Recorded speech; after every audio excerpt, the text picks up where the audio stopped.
Um. All right. Old man yelling at arcade-shaped clouds says, "Dear Waxrick Moyvin and Pooley Baden, a space in my local mall has recently opened up for business, claiming itself to call itself an arcade. To Uh-huh. clarify, the mall's been longer than I've been there, longer than I've been alive, and um, it's got a death of the mall situation going on.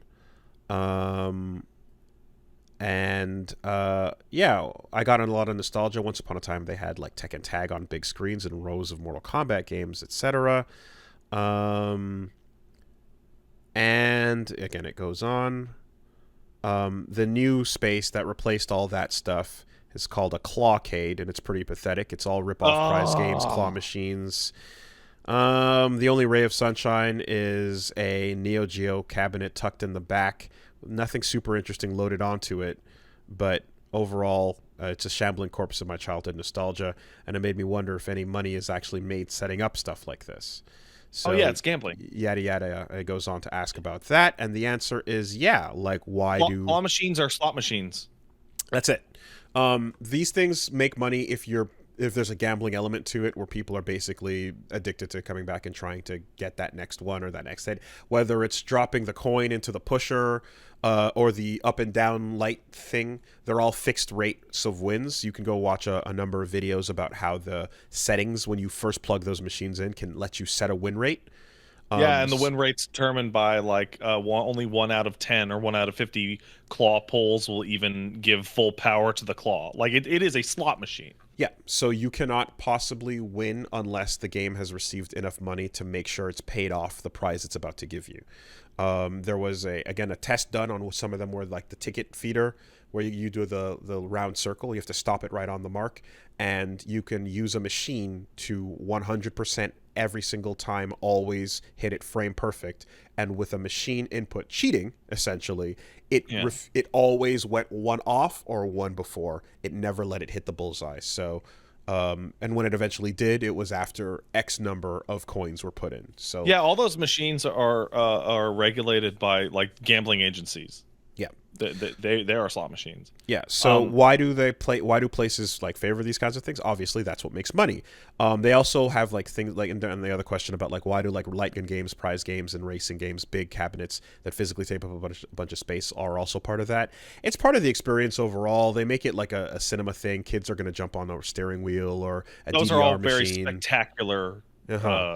uh cabinets. And of course, for business reasons, the old style of arcade doesn't really, yeah, that can't really make a ton of money anymore. Those days are gone. That's not really what people associate with video games. And like, if so, they're not really willing to pay like 50 cents for one play. You know, that feels like a ripoff compared to Yeah, free games on your phone, right?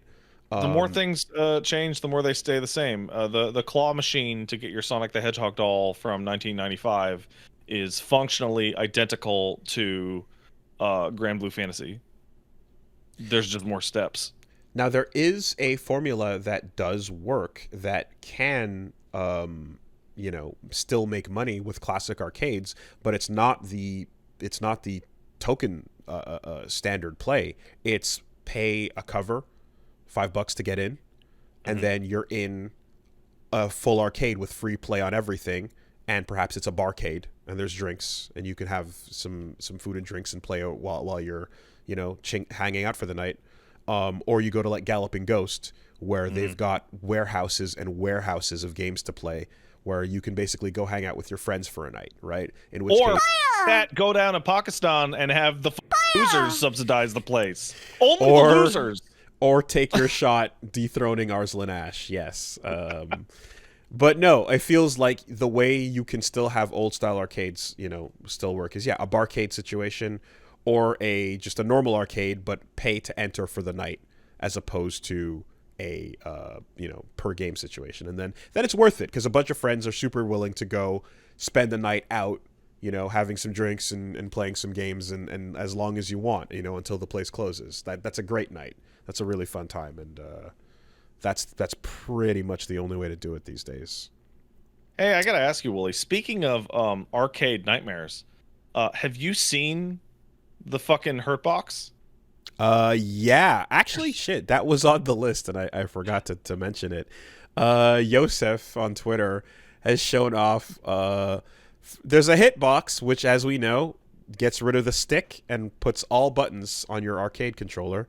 Well, the hurtbox gets rid of the buttons and puts all sticks down, so you can play Three your arcade sticks. you can play movement on one stick and then another two sticks that you combine to press buttons. And I guess if each stick direction represents a button, then you have to always like hit Like two up different is always going directions. to be light punch, and Yeah. down is always going to be heavy punch. Okay, but if you want to press both at the same time, one has to go up and one has to go down. Yeah, totally. But then what if you want to do three at a time? There's footage of him playing it, and he's playing fucking Soul Bad Guy. Yeah, he's in doing Strive, combos. and it's the worst thing ever. He's doing combos, you know. But the question is, can you press more than two buttons at a time? Because then you might not be able to do some things, you know. I guess if you have the macro for a burst. Well, he's you playing can... Guilty Gear, right? Yeah. So Guilty Gear only has 5 buttons.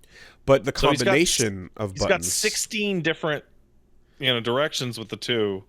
But So- it's not about the number of buttons. It's about how many you have to press down at once to make something happen, It's got to be macroed it. right? It's got to be. Yeah, It's the worst. It's it the might fucking just be worst thing using- I've ever seen. It might just be using the macros, but it's called a hurt box aptly, and God bless if you just need to make things harder for yourself. Hilarious. Terrible freak thing.